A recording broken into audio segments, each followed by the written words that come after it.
Hey everybody out there, you're tuned in to 91.8 The Fan. You are sitting in my corner and I have a very special guest who came in guns blazing into the corner. John St. John, thank you for being on the show. Oh, it's my pleasure, 91.8 The Fan. I'm very excited for this and we have a lot of fanboys kind of going crazy in the IRC chat who are very excited as well. So your presence is welcomed. Oh, well, thank you very much. Does that mean they'll be asking questions during this little segment? Possibly, if we can get any of them to respond without screaming. All of them are kind of screaming like, wee! So, if possible. But before we get too far into the praise with all the Hail the Kings and the Wheeze and all that fun stuff, Mm-hmm. I have to ask you about your flagship character, which we're all very excited to see his return after, so many years. Oh, you mean Big the Cat? Yes, definitely. Wait, I thought Kylie Bear did that part now. Yeah, right. But no, we're just a little bit curious about how it feels to be able to play Duke Nukem again after so long. Oh, I can't wait. I did get to play the demo of the game at PAX in Seattle last year. And I was so thrilled to be able to play it and see how interactive the game is. It's a blast. And it makes me feel very special that there are so many fans out there who couldn't wait for Duke Nukem Forever.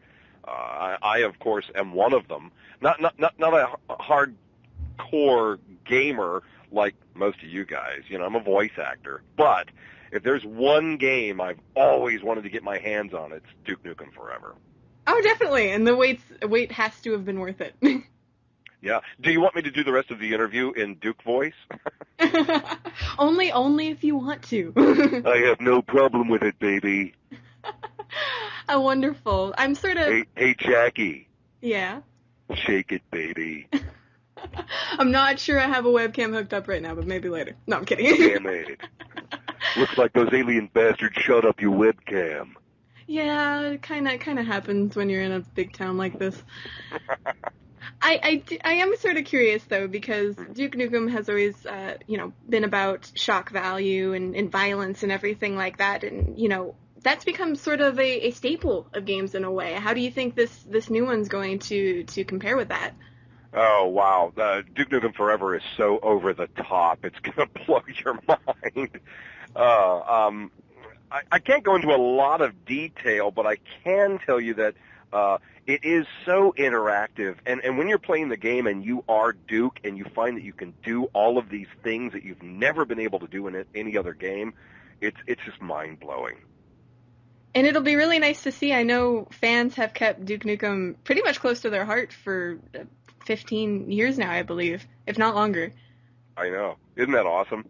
It's kind of crazy. How do you think that so many people responded so positively to that? I'm just thrilled that they did respond positively. It's funny. I started doing recordings for Duke Nukem Forever about 3 years ago and was told, of course, I have to sign non-disclosure agreements and all that in the very beginning before I record word one. And for fans who tell me at conventions, oh, yeah, that game's never going to happen, now what a loser, blah, blah, blah, and I had to bite my tongue for 3 years and say nothing, it was very difficult. I can understand that, too, especially considering the fact that now that it's onto a new developer and they delayed it like another few months, I heard a lot of jokes about that. Oh, yeah, I know. I thought the way that Randy Pitchford presented it was very funny, though. He's got a great sense of humor. And what a great guy to lead the Duke Nukem Forever team. Randy he feels it. I mean, Duke is his baby, and he was absolutely not going to let that character die. I'm so pleased that he got a hold of the reins and really ran with it. And the additional delay, by the way, was simply so they could work the bugs out of all of the adaptation to the different consoles. The PC version of the game pretty much is completed. It's just adapting to the consoles now that they have to do. And once that's finished, wow, it's going to be awesome. That's understandable. I mean, that takes a lot of work. It was just funny to me, from my point of view, because I was like, oh, I was one of those people thinking it might never have came out because there was so much trouble with the previous developers. And then when they did the delay, it was just kind of funny to poke fun at people. I know, and it's like, oh no, are they jerking us around again? Is it really not coming out? I know I got a lot of fan email asking, is it real? Because now they're saying it's delayed again. I don't get it. Aw, that must be really hard too because you're not allowed to say too much due to the NDAs. And That's true, but now I can say anything, so ask any question you want to know, and I'll answer to the best of my ability. Okay, well, what's your favorite thing about the latest game? The total interactivity. It's almost every single thing you see you can interact with. It's just crazy. And then the attitude is so over the top, and they allowed me to play the character the way I wanted to play it. If you remember the original Duke 3D, everything was very, it was 8-bit sound, first of all, which was really, really crummy quality. But the original direction, they had me keep my teeth gritted the whole time and talk like this, come get some. But when Randy Pitchford took over and said, okay, look, you're Duke, you know the character, you don't need to be directed. Here's the script, do what you do. And I was able to put more inflection and emotion into it and act the part the way I wanted to. And so I think Duke's personality really comes out in this game. I'm really pleased with the work I've done on it. So I can hardly wait to hear myself on the game and see how badass I made his character this time. That must have been so much fun. I mean, you kind of got to direct yourself, and not a lot of voice actors can say they do that. That's true, and I must say this is the first game I've ever recorded out of the, around 150 games I've been involved with. This is the first time I've been allowed to just run with it on my own with no specific direction, and it made it just a pleasure to do because I sank myself into the character and just ran with it, and the folks at Gearbox and 2K just seemed to love everything I did, so I think I nailed it. Oh, well, I hope so, and I'm sure we'll hear the final product pretty soon. Are there any lines that sort of stand out, newer lines that you think of are going to be sort of a hit, maybe a new catchphrase, anything like that? Yes, but we're live on the air, aren't we? Yes, we are. Well, He's like, sorry. I can't say them. Okay, I think I can say this one. I'm pretty sure. You remember that line that said, I'll rip off your head and blank down your neck? Right, yeah. Okay, I believe that line is used again in Duke Nukem Forever, but the updated line is, I'll rip out your eyeball and piss on your brain. Sounds very threatening. I would not want to be threatened by Duke Nukem. Oh, don't make Duke mad. You wouldn't like him when he's mad. I would be a little bit scared. I'd probably use my mom as meat shield, just gonna say. Oh, that's nice. Nice, Jackie. Your mom. Right. Hey, I'm saying she's a big target. Hey, survival of the fittest. That's all I gotta say. There you go. And now, when the fans finally get a hold of the game, do you have any predictions to how they'll react to it? Oh, I know they're going to react positively. They're going to love it. There's nothing like sinking yourself into a game that's so intense. I remember playing Duke 3D when it first came out. When it went from side-scroller to the 3D type game where, if you step out from behind a wall, you're going to get shot and die. I mean, it quickens your pulse. You start sweating. You get nervous. And now that the graphics on Duke Nukem Forever are so good, so realistic, it just amps that whole feeling up. You get nervous and shaky while you're playing. Unless, of course, you have all the cheat codes, but I don't think we're going to make those available anytime soon. Well, I can't wait to see it, and I know a lot of fans out there are waiting as well. And while we wait, we're actually going to take a very short break here on 91.8 The Fan, but don't go anywhere, and our special guest won't go anywhere, I hope. Maybe. We'll be right back after these important messages about your breath. Perfect. Keep it tuned to 91.8 The Fan, everything you want and nothing you don't. Hi, I'm Masako X, proud member of the Team 4-Star Posse. When I'm not gallivanting around voicing naive Saiyans, perverted old men, and a bit of the old vocal gender bending, I like to listen to 91.8 The Fan. They got everything I need to help me breeze through my editing with smiles and sunshine. I like to sing the odd karaoke, as well as review anime on my show Anifile, available at masakox.blip.tv, where I showcase the latest releases from Japan. Plus, if you ever wanted to get into voice acting, I also host the show Masterbox, where I aim to get you started in this fun online activity. So with that promotional canvassing out of the way, I return you to this stellar programming on 91.8 The Fan. Catch you later, and happy listening. Hey everybody out there, you're tuned in to 91.8 The Fan. My special guest may still be here. Would you like to give us a sign of life? Hail to the king, baby. That was amazing. Just have to say, I can't do a trumpet sound, so for me that's amazing. All right. Now, we were kind of talking a little bit behind the scenes, and I'm curious as well, obviously, because I'm in semi-radio, but you actually started in radio yourself and went to voice acting. How did you make that transition? Well, I don't mean to go off on too much of a bender here, but, big corporations bought up a lot of the mom-and-pop radio stations in America back when, after Bill Clinton deregulated the FCC. Mm-hmm. And so that companies like Clear Channel, Citadel, CBS Radio, Viacom, they, around the country bought up tons of radio stations and kind of homogenized broadcast radio to where no matter what city you go to in America, people complain, radio's no good here. Well, it's the same in every city, and all of the stations are so much the same coast to coast, you can't really find anything that unique. And, back in 1995, while I was doing production work at a radio station in San Diego, I was fortunate enough to meet Lonnie Manella, who also lives in San Diego and is one of the top casting directors in video games, if not the top. And without a doubt, the best director I've ever known. And she came in to work on a commercial project and started doing character voices, and so I started showing off doing character voices back at her. And she said, "My goodness, you've got quite a range. Have you ever considered doing video games?" And I said, "Well, not really. I've done voice acting on different projects, but never video games." So she said, "Well, we've got this game we're working on called Duke Nukem. Would you be interested in auditioning?" And so I did, and got the part, and there you go, my very first video game, Duke Nukem 3D. Oh, wow. Congratulations. I know. I was a little late on that, sweetheart. But, I know, but it's the thought that counts. Yeah. But, one game after another came along after that, mostly due to my connection with Lonnie Manella. She was instrumental in teaching me the ropes for video game voice acting and bringing a lot of work to me, so I'm forever in her debt.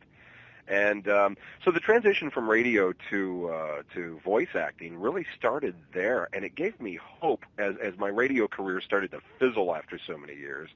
I thought, well, maybe voice acting is a way I could make a living. And so far, so good. I got out of radio in 2000, and I've been doing just fine for the last almost 11 years now. And now, I'm kind of curious, did radio in itself help you with voice acting whatsoever? Oh, my goodness, yes, because I was a member of, the wacky morning zoo shows at radio stations all over the country, and I did a lot of character voices, not just for the station that I was on, but for, stations across the country who would hire me to do characterizations of, ex-presidents or cartoon characters or celebrities. And that really, that's how I really, learned the ropes and got my chops, so that when it was time to start doing video game voice acting, it just fell right into place. And I think that's sort of an interesting world to come from. There's very few voice actors who I've talked to personally who have come from radio, and it always seems like it helps them advance in voice acting. Yeah, definitely, because most of the radio people, they talk like a disc jockey, and it's really hard for them to break out of that mold and speak without puking, you know what I mean? Luckily, I don't, because I don't speak like that very often, but no, I've heard it on the radio. Oh, yeah. Well, there are a lot of guys and girls who got out of radio and wanted to, voice act, but just couldn't quite grasp it because they were too stuck in that radio world. And for those who have trouble with that, my advice to them is take off the headphones and channel it from within. Don't listen to yourself in the headphones. Just speak naturally. That's always something that's really distracting, I think, when you have to listen to yourself and you're at kind of like a half delay. Exactly, exactly. And do you find that when you listen back, Jackie, to your radio show, do you hate your own voice? I don't, because I know that some of my quirks are what make people listen, like my Uh-huh. stupid little half giggles and things like that. It's sort of interesting because I don't take myself too seriously to a point where I want, us to be carbon copies of radio today. Oh, that's cool. See, because like right now, if I listen back to your broadcast when you put this on the web, what I'm saying right now, I will hate. I can't stand my natural, normal voice. It's irritating to me. I sound nasally and whiny.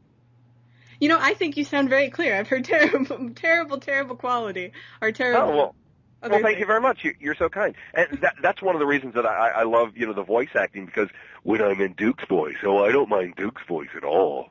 I think it sounds fine. But when I hear my own voice, I'm like, ew.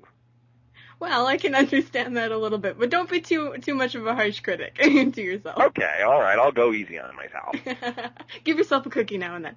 Yeah, quit beating yourself up, St. John. What the hell? And now I'm kind of curious, is there anything out there in terms of radio, commercial, games, anything like that besides Duke Nukem that you want to pimp out to the fans? For the most part, what I've been doing is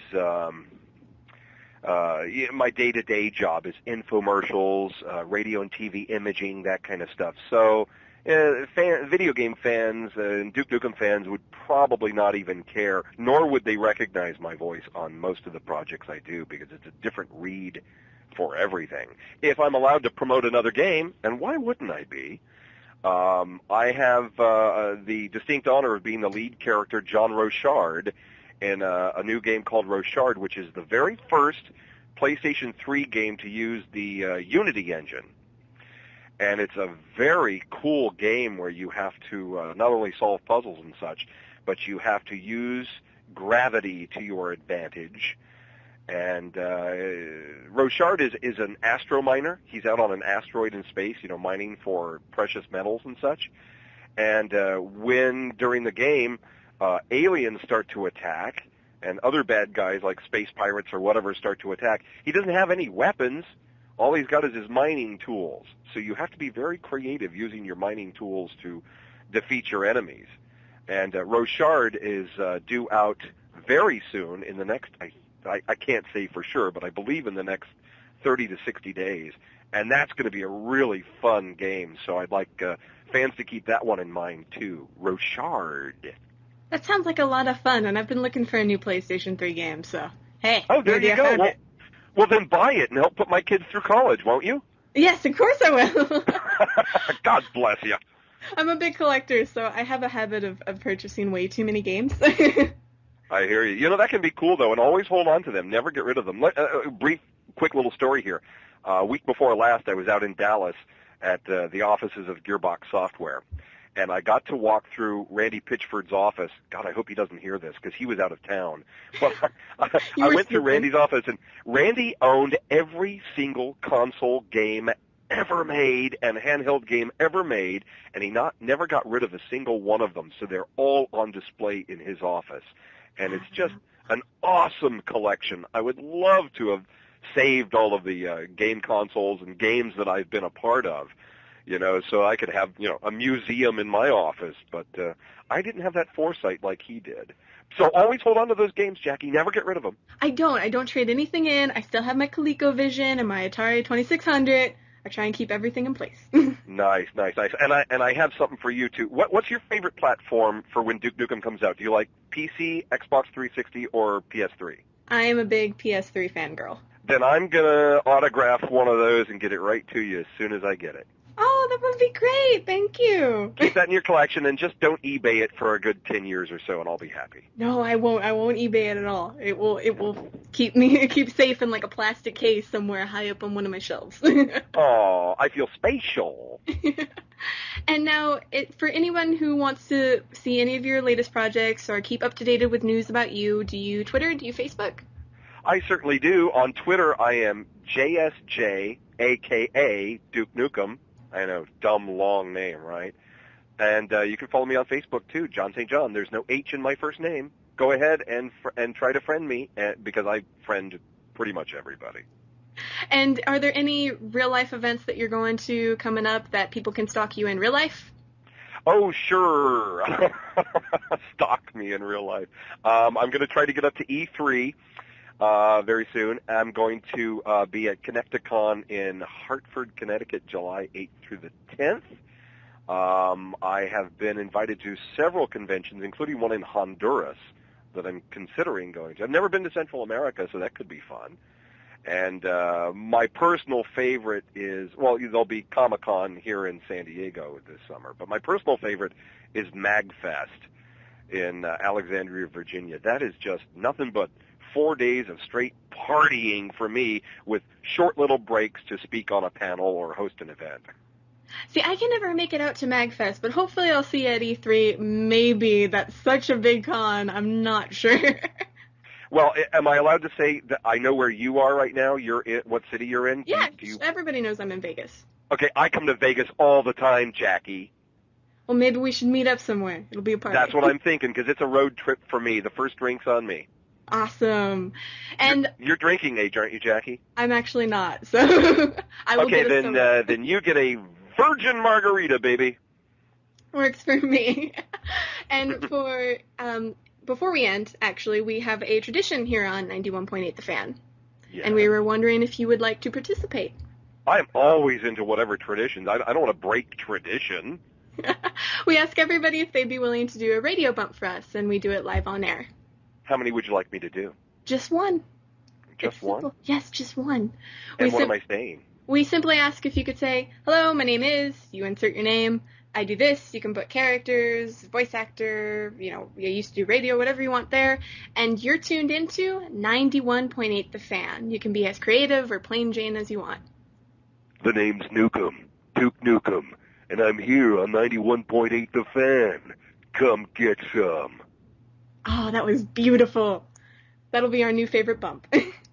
If you want some in broadcast quality, just email me real quick, Jackie. I'll record them and send them back to you today. Awesome. And also, is there anything else you'd like to tell the fans out there? What I'd like to tell the fans personally, from me, John St. John? Yeah. God, I love you guys. I am so blessed and lucky to have a job that affords me fans like the Duke Nukem fans, because every convention I go to, everywhere I go that people recognize that I'm the voice of Duke Nukem, they're so nice, and they treat me so well, and I am blessed and honored to have fans like all of the Duke Nukem fans out there. I really am. And any way I can give back, I will be happy to. If you see me on the street and you know who I am, if you're at a convention and I'm walking around, please don't be afraid. Approach me. Pose for a picture. I'll sign anything you want. I have no qualms about that, because I love the fact that I have a job that allows me to have fans, great fans like the Duke Nukem fans, who are the best. And they love you too, from what I can tell from our live chat, and I'm sure they love this interview, because I absolutely loved it. This was a lot of fun. Oh, thanks. You're not just blowing smoke up my boop, are you? No, I'm not. All right then. I've done over 250 interviews, and I can tell when an interview's fun by this point. Oh, okay. And you like how I just self-edited right there, didn't you? Yes, I love that, because that means I don't have to click the button. There you go. No 7-second delay on this program. Woohoo! And for anybody out there that might have missed any of this interview, shame on you. You're probably going to get shot by Duke Nukem. But it'll be up on the website within the next few days, so make sure to keep your eyes peeled to 91.8thefan.com. Thank you so much. This was so much fun. Oh, well, thank you. It was my pleasure. And for everybody out there, make sure to keep it tuned to 91.8 The Fan, everything you want and nothing you don't. Coming up next is Flo with their song Calling.